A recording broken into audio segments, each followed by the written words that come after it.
everyone, I'm Chester44 and welcome to this Let's Play of Blades of Avernum. Last episode, we completed a scenario. Unfortunately, it seemed to be bugged at the end and we couldn't actually complete it, but we effectively completed it. Now, it is time for us to move on to another scenario. The only scenario created by this person in Blades of Avernum, but glancing at the README, it seems they made 3 other scenarios in Blades of Exile, the game this is a remake of. It said that doing that other scenario isn't necessary, but, quote, helps understand some of the finer points of the storyline. Either way, let's move on and try out this new scenario. A perfect forest. If we do not learn from our mistakes, we are doomed to repeat them. 1474 IE. Even in these late days of Imperial domination, some areas upon the surface world still remain wild. The twisting mountains, the thick forests, and isolated islands are among these. One of the northern islands is Vantanas. Unlike its fellow isles, far less tropical and long considered devoid of valuable resources, has become a recent focus of attention. The discovery of very pure copper ores has silenced the obscurity of Valzakov Isle. However, a very dense and thick forest upon the isle has left the isle mostly unexplored. The wizards have done their best, but scries can only be so accurate. The time has come to send real explorers to the island to create detailed maps and surveys of the region. Of the few applicants, you have been selected. Granted, the pay is not exactly the best, as little danger is anticipated on this mission, but work is work and money is money.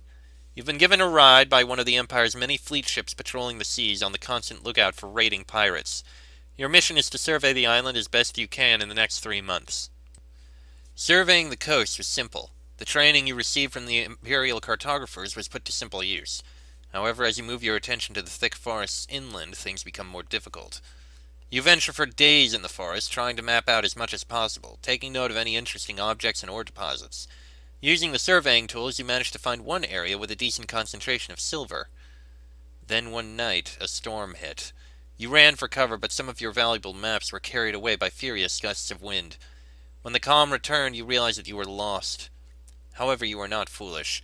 Common sense tells that on an island, if you walk one direction and keep going, you must eventually hit the shore. Applying this logic, you select a direction and walk. You walk for an entire day and night as approaching. As the sun sets, you prepare to set up camp. However, another storm is setting in and you don't want to lose your bearings again. Just ahead, you see something peculiar. It appears to be the remains of a settlement, one that seems fairly recent. You had been told this island has always been uninhabited. Perhaps this was not the case. However, as the storm sets in, you have little time to ponder these things. All you know is the place is deserted for now, and you should be safe to spend the night.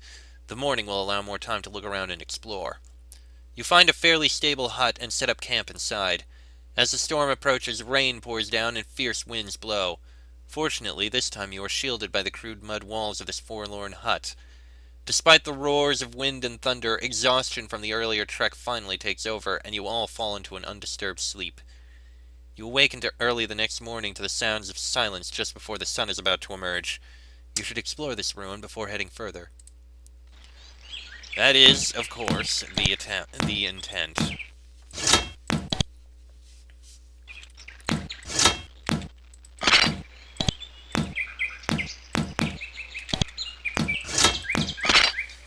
Alright, let's see if we can find anything here.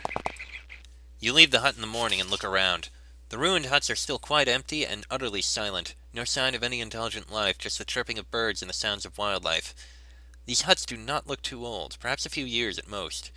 You wonder what happened to the former residents of this place. I do indeed. Seems you have trees around here to provide a barrier to this place. Interesting choice.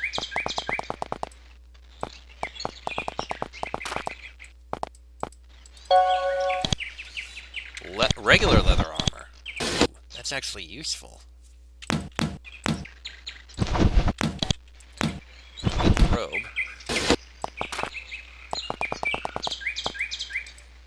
And a healing potion. And a lamp. I may as well take that. Why not?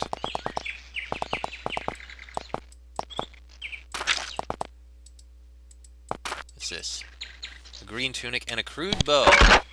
Well, that bow would be more useful if you had some ammo, but it's something at least.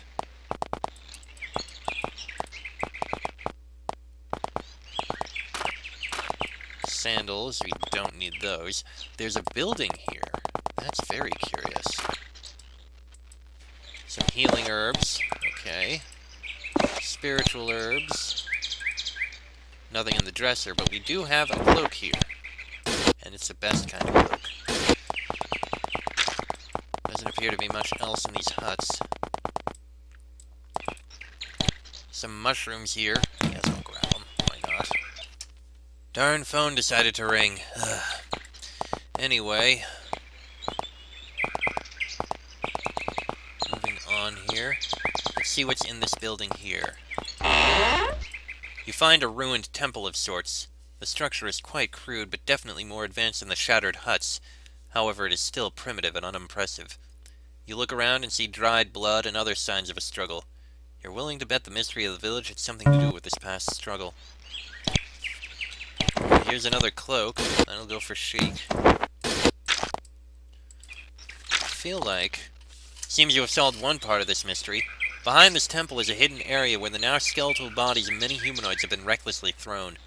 Upon closer inspection, the remains are definitely Nephil. Now you know that many bodies have been placed here, but by whom? You now can guess something violent happened here, but many questions have been created by this new discovery. We've got an iron short sword and boots, and a crude dagger, which we don't need to take. Short sword and boots. You use a short sword. Okay. Well, now we have to get out of here. We've explored throughout here. You look around and you realize that this was the way you entered the village. In fact, you're quite certain of it. Going back this way would probably not be the best advice if you wanted to find the shore as soon as possible. You decide to turn back. Okay then, we'll go to the north. You leave the village with more questions than answers. You know the occupants were Nephilim, and they probably met a violent end. However, the why and how remain an utter mystery. Perhaps more answers lie ahead. However, more likely, you'll probably never know. There's a cave over here. Curious. Let's investigate. You stumble into a small, damp cavern. The passage ahead quickly branches off in two directions. In the distance, you hear strange drops and hisses. There's something about this cavern that makes you feel very uncomfortable. You cannot pin it down, but the atmosphere is quite spooky. Spooky cave. Just ahead, you see the remains of a quite recent campsite. Two Nephilim have been heavily clawed to death in their sleep. The smell of decay is ripe and cannot be over a few days old. A trail of blood leads away from the site and towards you. Needless to say, this does not ease your queasiness about this cavern. And we've got rats. Alright. Grab the torch so we have it. Coins and sandals. And a green tunic. Oh! Some more healing herbs. Useful. What about in the other direction here? Oh, we got more rats. Yeah, that's those rats dealt with. Ooh, arrows, yes, and bat. Alright. Put the arrows in place. Oh, hello. Ow.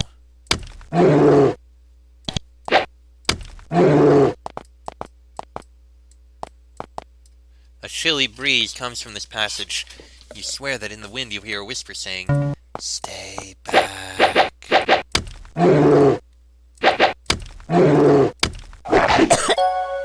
Ow. That hurt a lot.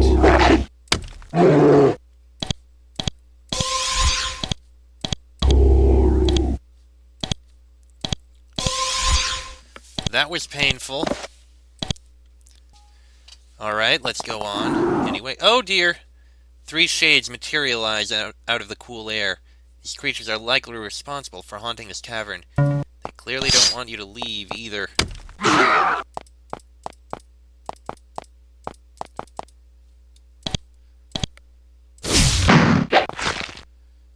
Well, they may be shades, but they're not too strong. I think we can deal with them just fine.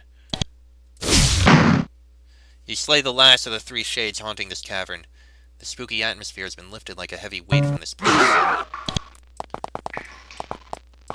Okay, then.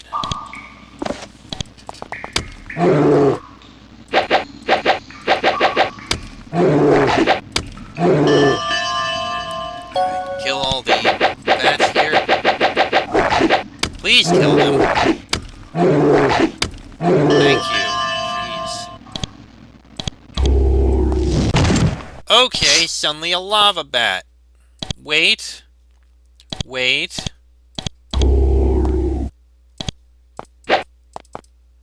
I did not expect a lava bat. And we don't really have much of a chance to hit it. Ow. Okay, fire definitely won't work. That will, though. There we go. Okay, that was painful and unexpected. Okay, a cloak and more boots. You need the boots, you need the cloak.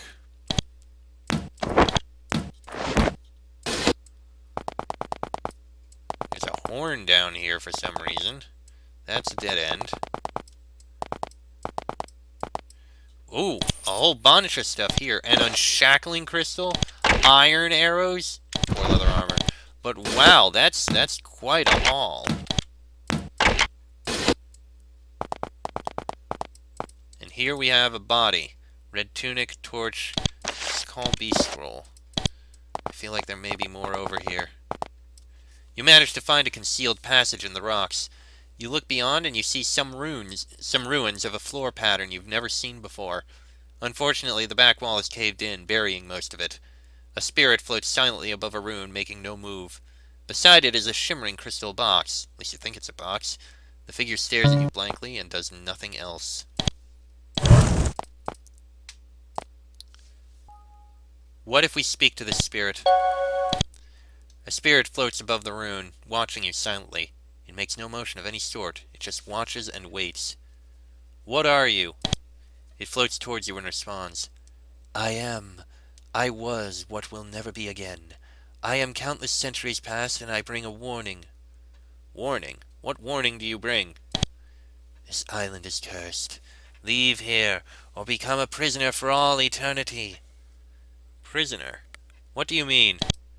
Those who die here are dead forever. Leave before this place claims your spirit. Leave the island. The spirit fades away. You touch the crystal box and the cover automatically slides open. The rest of the box grows dark. You peer inside and see a black dagger. You shine a light closer and it seems to absorb all light. You have found a very strange artifact in an unexpected and remote place. You wonder who put this here. Shade dagger. 20% less chance to be hit. Okay. That's curious.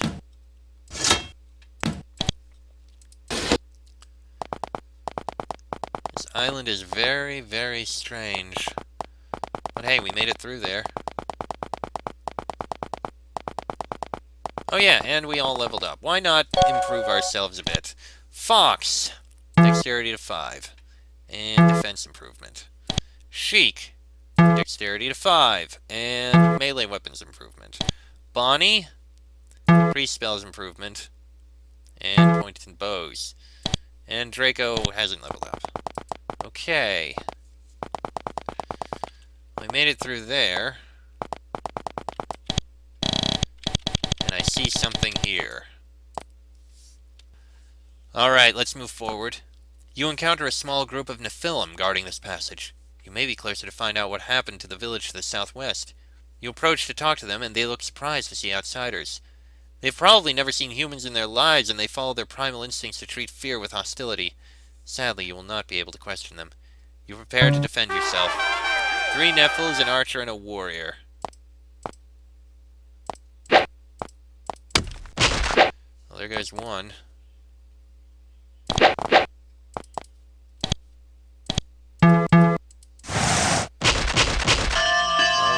ourselves quite effectively.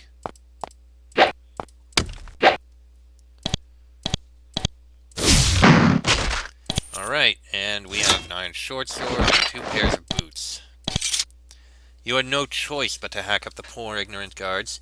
You meant them no harm, but they did not know better. You hope that future encounters are not nearly as hostile. However, you have a feeling other residents will not take too kindly to the slaying, even under the forced circumstances. Yeah, I wish it hadn't happened. Okay. I wonder if we could have run, actually, now that I think about it.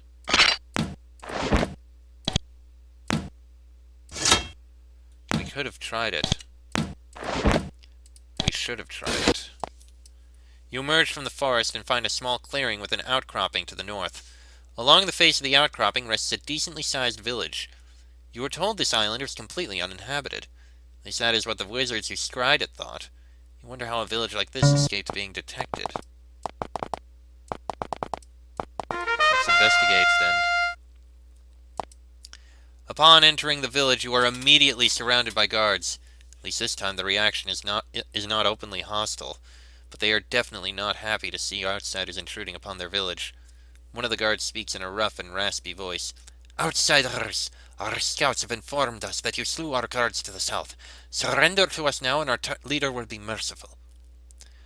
The guards stare at you uneasily, waiting for a response. "Wait, we had no choice. We were attacked first and had to defend ourselves." The guard ponders your response. "It is not my say as to what actions will be taken. Our leader is wise and benevolent. If it is as you say, she will grant you amnesty. But you must show us good faith and surrender your weapons." The guards watch you even more nervously. Some of them prepare to draw their weapons. Your presence is causing them great agitation, and they want quick resolution. Your claims of innocence only make them more tense. "Alright, we will cooperate and surrender our weapons." The guards instantly look relieved that they do not have to fight you. "Wise choice. Our leader will see you immediately." The guards take your weapons and lead you to a large wooden structure on the other side of the village. The building is quite impressive, especially considering it was built by some isolated tribe of Nephilim. You are led through the halls of the wooden fortress. You hope the leader of this tribe is as merciful as the guards said. You are brought before the leader of this isolated tribe. Her fur has an unusual blue hue. You guess that it has some sort of dye, although you cannot be sure. Her poise is tall and confident. Her eyes can pierce right into your soul. On her left shoulder is an eerie rune shaped like a sort of cross. You cannot make it out, but it radiates some kind of strange force. The leader looks each of you over in exquisite detail before saying anything. It feels quite eerie, like every part of you is somehow being scanned. Once she is satisfied, she begins to speak. "Outsiders, you trespass upon our domain, and I hear you have slain the guards to the south. This is a very serious crime. What have you to say to this?" "We were sent to explore the island. We encountered your guards, and they attacked us. We had to defend ourselves." The leader ponders your response. "Yes, they were instructed to keep away anything they thought hostile. Questioning was not part of their orders, and they were doing just as told. I commend them for that. Besides, if they were not strong enough to take you, they probably deserve to be killed anyway, or at least not deserving of being guardians of this village." She looks down and ponders. At last she murmurs to herself, "Need more rigorous selection processes." "Why do you say they deserve to be killed?" She smiles excitedly. "We have a philosophy, a code of laws that is structured in such a way to reward the merit of the individual. Those who are strong of body and wit succeed. Those who are not, well, we have laws to ensure only the strong are allowed to breed. That way we can always be continually improving our society. We have seen unprecedented productivity even in the last few years." "So how do you enforce these laws of yours?" She brings her hands together and grins like a true fanatic. "Oh, that is so easy when you have everyone watching everyone. We reward our youth for finding weaknesses in their peers. This behavior is similar to adults. Our culture drives us to root out weaknesses in each other and inspires everyone to perform past their limits. This inherent productivity has made us strong, and the only consequence is hurting a few to benefit the greater good. The beauty is that these ideas are perfectly logical. It is the natural order of nature. The weak get destroyed. The farmer only plants the seeds of the best crop for the next harvest. What happens to those deemed weak? Her voice begins to shake and sound uncomfortable. Well, it depends on the severity of the defect. If it is small, then they are usually allowed to live peacefully, so long as they do not breed. Ones with greater defects that are real detriments to our society, or those who try to challenge our ideals, are banished to the wilderness. If they resist further, they leave us no choice but to kill them. Regrettable, but the road to perfection is not easy. Is not killing people just because they cannot measure up a little harsh? Her eyes narrow and she becomes somewhat annoyed. Outsiders, you do not understand our customs and should not judge them. You have your own ways and we have ours. Let us leave it at that. Speaking of which, you really do not belong here and should be leaving as soon as you can. You may stay here and rest as our guest, but do not linger, for my people are not familiar with outsiders. Before we can leave, we would like to know how to reach the shore. She grins, hearing your desire to leave. That is simple. Leave this village, head east and then north along the rocky ridge. Continue following the forest trail a long way and you should find it. Oh yes, I will inform the guards to let you through immediately. I suppose there is nothing else you need and you should be leaving soon. This meeting has already wasted my time and I need to get back to work. She nods and gestures with her hands to leave in an authoritative motion. This place has a strange philosophy. You should leave, but learning more about this group of Nephil may be more interesting than a mere geologic survey. The question of them being completely undetected remains unanswered, as is the fate of the village to the south. You're willing to bet that there is more than what is on the surface here. East and the north along the rocky ridge. Okay. Do we have our weapons back? We do. Good. Can we speak with her? Araven looks somewhat annoyed that you have returned to her after explicitly telling you to leave the village as soon as possible. She puts aside the orders she is writing, sighs, and looks up at you blankly. Sorry to bother you, but how do I reach the shore again? She sighs, having to waste her time. Leave this village and go north along the ridge. Follow the path to the northeast and you should reach the shore eventually. You should be going there soon. Now is that all? This fortress you have is quite impressive. She grins. It is a credit to our people, strong and intelligent. Building this structure was a feat only an advanced society such as ourselves could achieve. You could learn something from this, outsiders. Little does she know, your empire has achieved far more than this small village could ever hope to, and without draconian policies. It would be unwise to debate her, so you let the matter drop. The people here seem constantly worried. Do you see that as a problem? She scowls. Look, you really should be leaving. Your presence is disturbing us. I give you free passage here, but I cannot guarantee your safety completely. For your own sake, I suggest you leave soon. You notice how she dodged your question because she clearly does not want you to answer it, nor does she want you around to deliver a different perspective to her people. Do you know where we can get supplies? Ask the merchants of this village. I am sure they will deal with you fairly. She immediately goes back to her work, uninterested in speaking with you. Okay then. Well, this is an interesting place, and I think we'll investigate this village in the next episode. A little shorter this episode, I know, but I want to make sure we have an entire episode to explore this village. Also, I just realized Draco is leveled up, so point in mage spells, definitely.